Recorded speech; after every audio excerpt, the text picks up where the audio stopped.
પાછી હોય છે, પરંતુ જ્યારે તેને ખબર પડે છે કે માલિકા ગામમાંથી શેરીમાં આવી છે ત્યારે તેને વિચાર થાય છે કે મારે વાલો છોડીને પાછળને પોતાના કરવાના છે.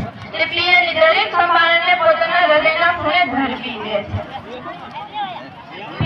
દીકરો તો પિતાની મિલકતમાં ભાગ મારે છે, પરંતુ દીકરી તો 1 લાખ રૂપિયા લીધા વગર ભીખમાં થાપા મારીને કહે છે કે આજે બધું તમારું મેં 10 આંગળીની સહી કરી દીધી છે. લગ્ન વખતે દીકરીનો બાપ કોઠા કાઢવાનો દીકરીનો બાપ પણ બાળકની જેમ રડે છે. પ્રકૃતિએ પુરુષને ગોપનીય આંખ આપી છે. આ ગોપનીય દીકરીની વિદાય વખતે રડે છે ત્યારે બાપ મૂંઝવણ લાગે છે. એક દીકરીએ તેના પિતાને પ્રશ્ન પૂછ્યો કે પપ્પા તમે ભાઈને તો બોલી છોટા પશુ મને કેમ નહીં, શું તમને વાલી નથી?